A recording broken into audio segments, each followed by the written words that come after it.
everybody. Welcome to another edition of the Collegian Football Podcast. Justin Morganstein, as always, with Alexis Yoder. Alexis, just 3 weeks ago, everything was gumdrops, rainbows. Everything was great, and we were talking about a Penn State team that was, 5-0 and could be, a contender in the Big Ten. And it seems 3 weeks later, everything's just falling through. Yeah, we were talking about either going to Miami or Dallas for a semifinal game 3 weeks ago, and now look at where this Penn State team is now. 2-game skid, lost against arguably the worst team in the Big Ten to Illinois in a historical 9-overtime longest game in NCAA football. Yeah, Am I correct in saying that? Like, it's in FBS history. 9 overtimes, the most ever. But is this the most embarrassing? I mean, I'm not even asking this. This is the most embarrassing loss under James Franklin. Without a doubt. I mean, disclaimer: I wasn't able to watch most of the game because I was on the road for club soccer, but I did catch most of the overtime periods. Justin was there live and in person to watch this game, and it just did not seem like anything was working for Penn State on Saturday against Illinois, but nevertheless, they only gave up 10 points. However, Illinois' defense compiled some heavy-hitting stats on the offensive side of the ball. Yeah, I saw, after this game that there was, on Twitter at least, there was a big kind of debate between, did the defense play well? They only give up 10 points in regulation, and when that happens, you expect your offense to be able to go win the game. And obviously that wasn't the case, but when you kind of took a look back and looked at, what that run game from Illinois was able to do with Chase Brown, who was awesome, and the freshman Josh McCray was really, really talented as well. And they ran for 395 yards, which is, I think, the most against a Penn State team since Michigan State in the 90s, I was hearing somebody say after the game. And it was just, you could tell how badly they missed P.J. Mustipher. It was a shame. And it was something that you could tell from the first drive. Like, obviously, we've talked about Brent Pry's bend, don't break type of scheme the entire year now. But at the same time, you can only bend so much, and they were just getting pounded with the rock. I mean, if Illinois could have thrown the ball, they would have scored, maybe 2-3 more touchdowns. And it was just really a shame that they couldn't fix that hole within, the 2-week bye.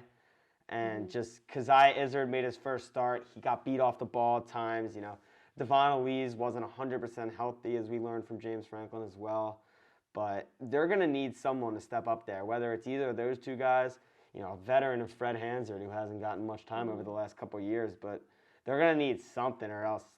Travion Henderson this weekend, he could have a big day. Yeah, he could have a field day if they don't figure out how to fix this immediately. And it's kind of funny looking at it, how bad they were being on the ground against Illinois when against Iowa, they really seemed like they were okay without PJ. They only gave up that one touchdown towards the end of the game when they ended up losing the game. Obviously, we know offense certainly didn't give them any help, but again, offense didn't give the defense much help this time around either. Sean Clifford got the start, and he looked like he was not 100% healthy. They are saying that he's going to be a lot closer, if not at 100% this weekend at Ohio State, but watching the highlights and watching everything back and seeing the response on social media, he really did not look like himself in full form against Illinois. Yeah, it was tough to watch sometimes because their offense is so predicated on Sean moving around in the pocket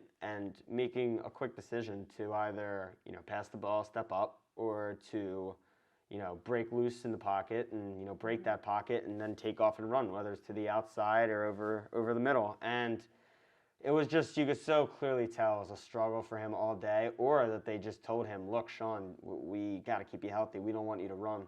And against an Illinois team that, is 2-5 and as, I don't want to say untalented, but just didn't have the players that Penn State has, for them to be able to, for them to not be able to win that game was really eye-opening about, a couple of things. And I think the biggest thing was, Taquan Roberson. Like, we talked about him being able to come in and beat an Illinois team when he's 100% healthy in his 2 weeks to learn an offense. Clearly, they didn't think that of him, or else they would have started him because, Sean was obviously not healthy. And you could tell that he hadn't been taking those reps that he normally takes with those guys over the 2 weeks of the idle week and the week leading up to it. And it's just a shame that it had to happen that way, but it really unfortunately says what they think of Taquan Roberson, just from a standpoint of not having confidence or trust in him to go out there and win a game like that at home. Yeah, and as we talked about previously, the one thing that stood out to us about Mike Yurcich really was how he's able to tailor an offense really around his personnel. And given that 2 weeks and how many reps, Taquan could have gotten within that time period, whether Sean was healthy or not, he should have been ready to step in as a starter, be 100% healthy, because he really was. He had no injuries up to that point. And yes, he was shaky against Iowa, but as the coaching staff said, lack of preparation. He had 2 weeks to be prepared to take on Illinois, and with the dual threat that he presents, he presents the same things that, Sean presents when he's healthy. Yeah, he's a little more inexperienced, but he really could have given them a chance to, win that game and could have been an asset to that team. And they didn't give him the chance to do that. Obviously, they didn't feel comfortable letting him do that. And it is a shame, like you said, that they couldn't prepare him in that 2 weeks with the first team, getting him reps with the first team offensive line, with the first team receivers. And yeah, that's just extremely disappointing. And honestly, the run game has been very disappointing as well, that they couldn't get something going in this game. Yeah, I was surprised also that they didn't maybe give him a shot in the overtimes, especially when you only have 3 yards and you have a dual threat that's like that and can... Will Levis package. Yeah, the Falcon package that we talked about all last year. But that was more, a power package. When here with Taquan, it would have opened up, some passing lanes for him too, because, you have to guard that run so, strategically. And with Cliff, it kind of felt like they caught on by the end of the game that he wasn't as mobile as he typically is. So when they would bring that pressure from the outside of the pocket, they wouldn't, be worried about getting upfield and getting past Sean, because usually that's when Sean makes a split decision and will, roll out to his right or left and take off towards the sideline. We didn't see any of that. And that could be the sole reason, not the sole reason, but a big reason why they lost this game. And like you also just said, that run game it's getting early late, as they like to say. And it's just a really surprising aspect of this team, I think, that they haven't been able to run the ball this year. And we talked about, even before last season, let alone this season, how deep Penn State's running back group is. And Noah Cain doesn't look healthy. He's got to still be dinged up, I would think. And he just doesn't look like the Noah Cain that we saw, 2 years ago against Iowa. As a freshman. Yeah, no, he was really expected to be that number one lead guy, feature back this year. And he, as well as Kevon Lee, have both, I think, underperformed. And it's concerning. And I think Juwan Sider is, a great coach, like we always talk about. He is a real candidate to be a head coach eventually in college football. But at the same time, you got to get it going. And, of course, that is not just with the running backs, too. The offensive line has been really, really poor over the last couple of games. And it's just like you hate to call guys out, but, Caden Wallace has been really disappointing at right tackle so far. It's just some of these guys that they expected to be really key contributors on the offense, whether it's the O-line, the running backs, or, even the quarterback right now, you're just not getting that production out of those positions. Yeah, staying with the quarterback position, media this week focused a lot about Sean Clifford's status going into this game against Ohio State. This is honestly a must-win for this team if they have an ounce of playoff hopes left, but also just making a New Year's Six bowl. That should be the goal for them at this point, since there's so much firepower around them, for the rest of their schedule. And Franklin said, and even Clifford said himself, that he's close to and will be close to, if not at 100% on Saturday. They better hope he is. because if he performs the way he did against Illinois, there is just no way that they're getting out of the shoe with a win.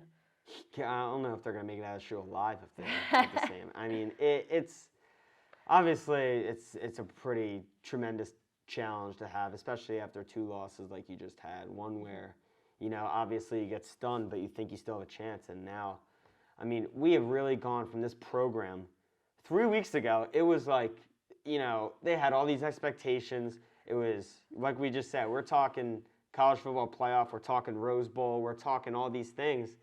And it's just so crazy how it's so different than any other sport where you can lose your season, your momentum that fast. It's like 2 losses, and this program is, you got James Franklin, who a lot of people now think, could be gone after these 2 games. And it's really a crazy sport in terms of turnaround and what 2 straight losses could do to you. But, I mean, here we are, and whether or not Sean plays and plays well this weekend, it's going to be tough to get over what last Saturday was because, James Franklin and Penn State, during his tenure, have done such a good job in, winning the games you're supposed to win. Beating the teams that you are better than. They've had their problems with Ohio State. They've had their problems at Michigan.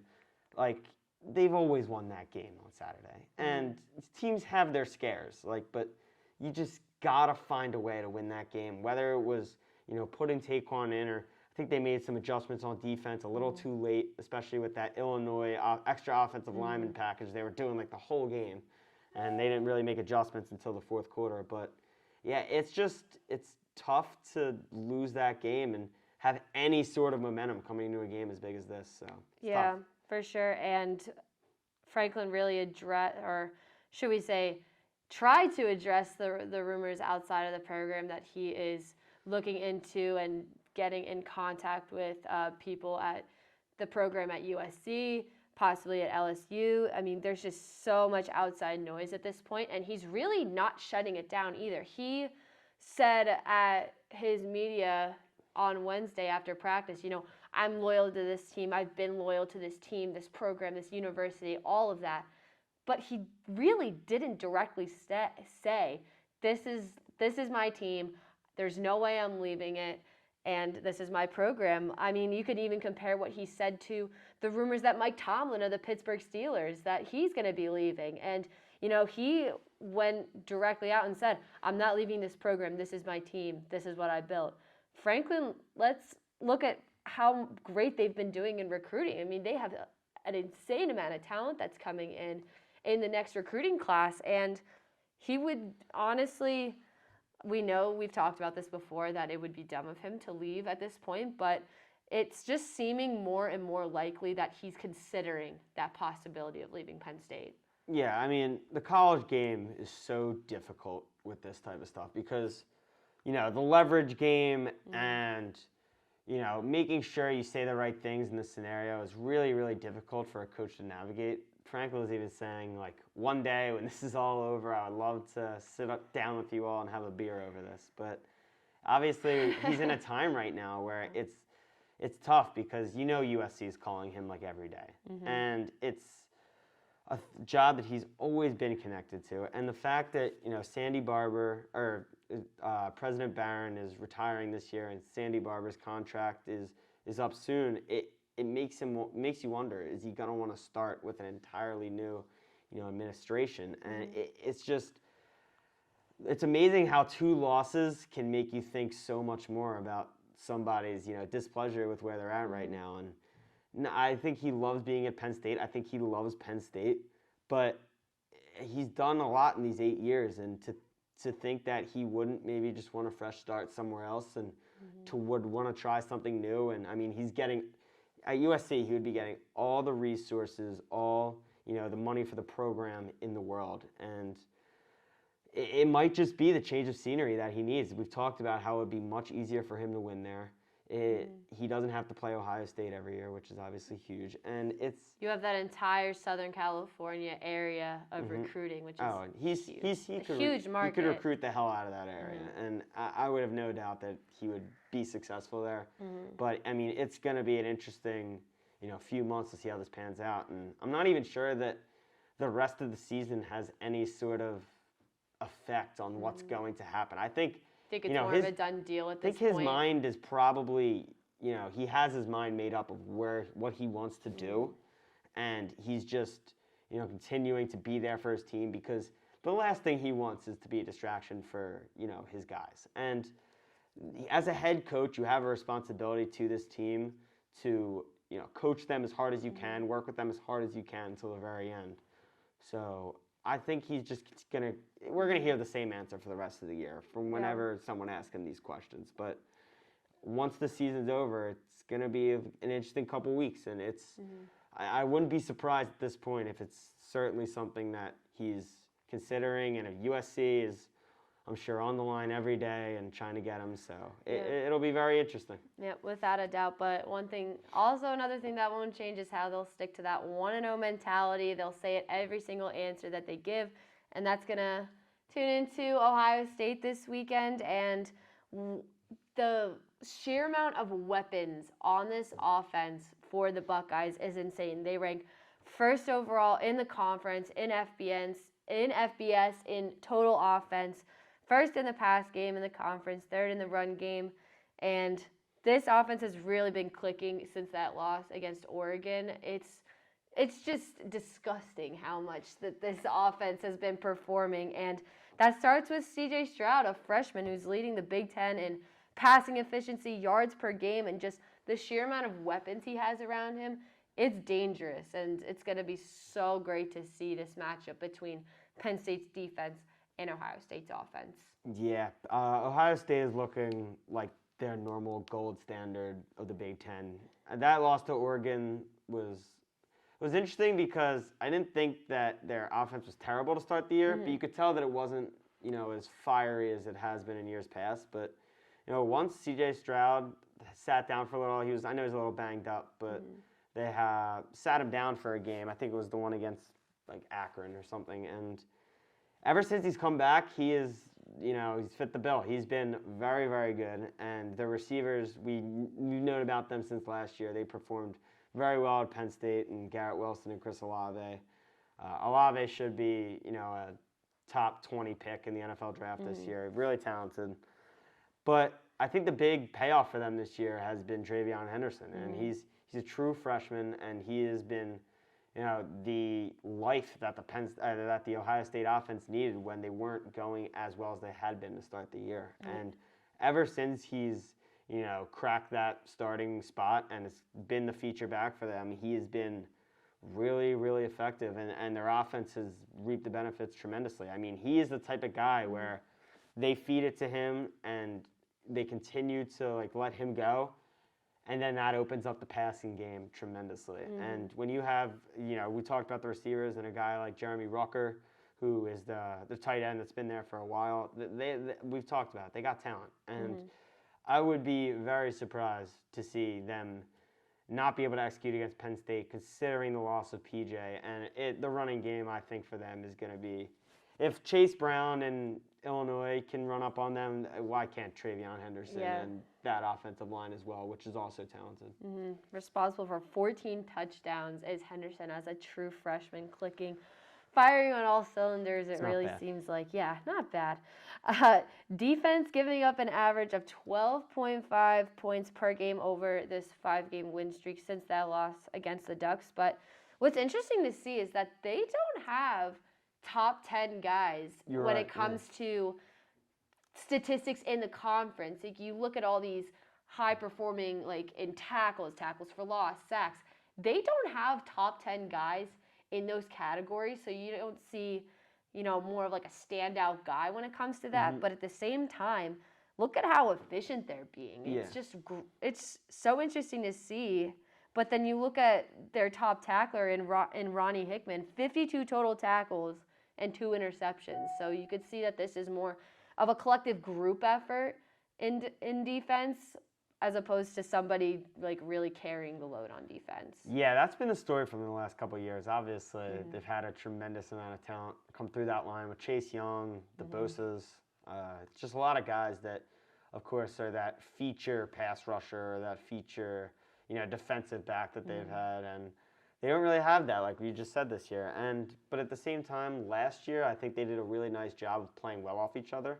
I think James Franklin talks about it a lot when he says, talking about playing complementary defense. I think that's something they've kind of picked up on their own and have done really well.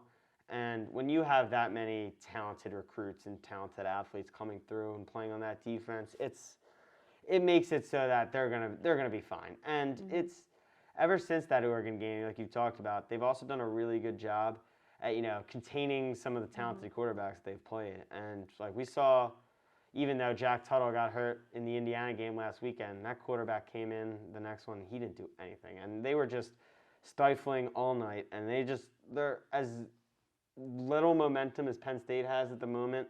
Ohio State has so much of it. They have all of it right now. I think it sets up possibly for an ugly game, and it's something that I think you have to be prepared for if you're a Penn State fan, unfortunately, just considering, momentum's a real thing, and Ohio State is feeling really good about itself right now. And honestly, like, we were at practice yesterday, like, not that it was less spirited than normal, but it was just quiet. The mood didn't feel, the same as it had the past few weeks, and I think there's a little uncertainty with that program, maybe, or whether or not it's the 2 losses, whether or not it's James Franklin's status.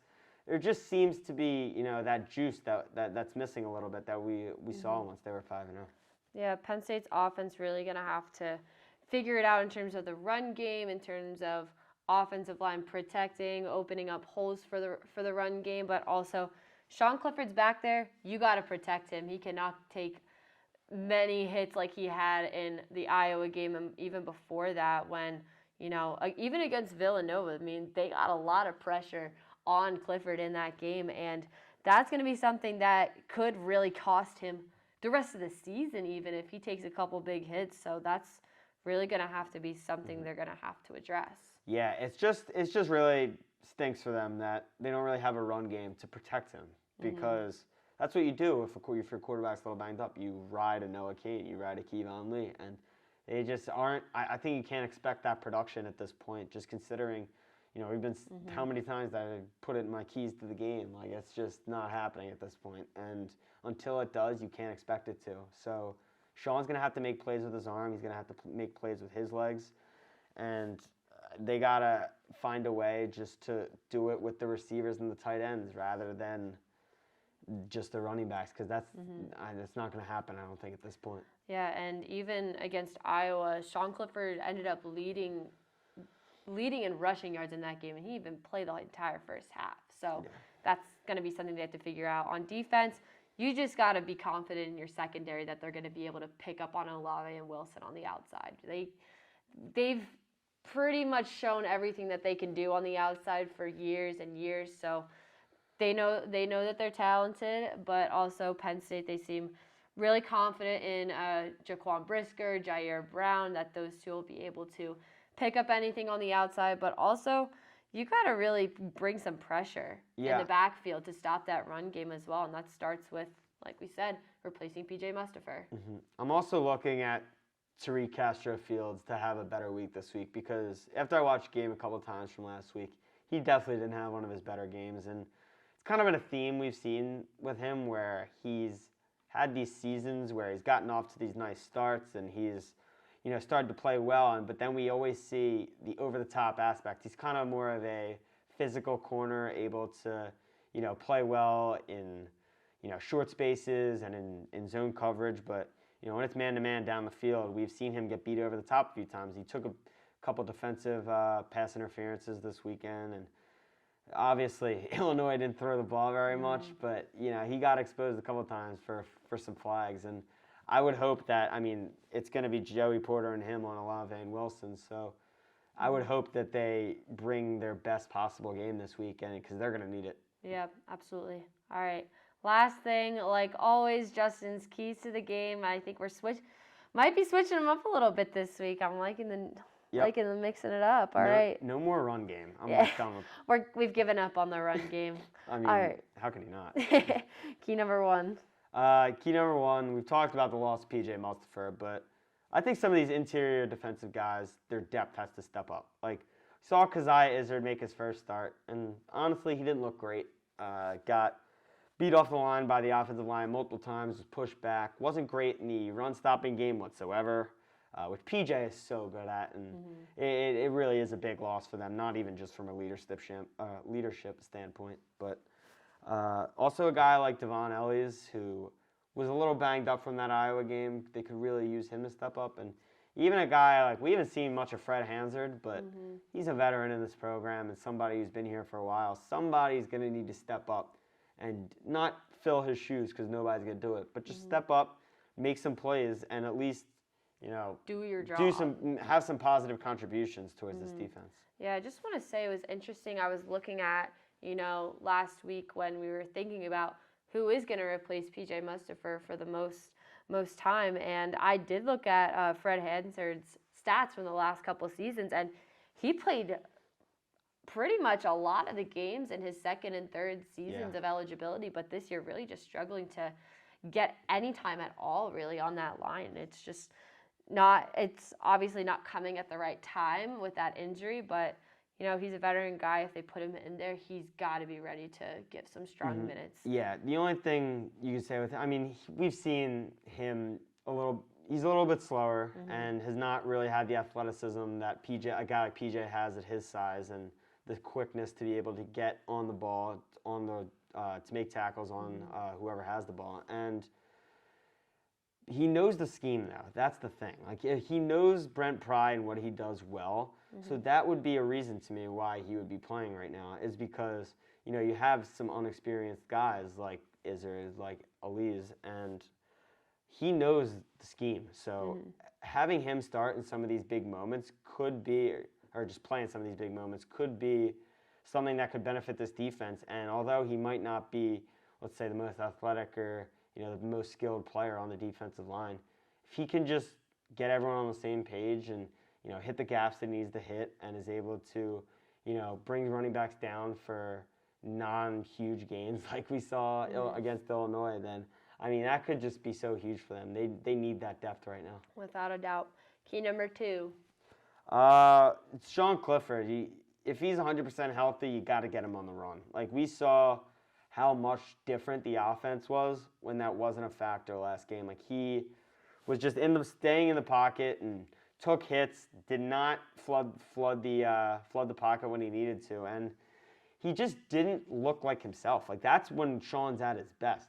When the defense has to guard that scramble, and we didn't see that. And at the second half of Illinois, they caught on 100%, and in the overtime periods, you would have think he would have scored at least 1 or 2 touchdowns now, and it's just such a key part of his game, and for him not to have it, it makes him very one-dimensional, and it just makes it easy to defend too, just considering that he's passing the ball, and it's something that he's kind of struggled with in his injury. All of his throws haven't been spot on, and I know he's trying, and he's hopefully going to be 100% healthy for this weekend, but at some point it's really tough when you're clearly physically impaired and there are elements of your game that are being taken out of it, and it just makes it so it's very difficult, not even just for him, but for the entire offense to kind of get in sync. Yep. I think at the end of that key, you were leading into your last one. Let's get into that one. Yeah, O-line has got to step up, man. They have just been not good the last couple of games. I understand Iowa had a really, really talented defensive line, and that, they were trying out some different combinations over the last 2 weeks, but at the same time, they haven't been good in either aspect the last couple of weeks. The run game we've talked about time and time again, they are not helping that department whatsoever, and just getting them on the same page is going to be really, really important, I think, for this game. And just because their defensive line at Ohio State, they're always going to have some athletes. Thanks for tuning into this episode of the Collegian Football Podcast. For Justin Morganstein, I'm Alexis Yoder, and we'll see you here next time.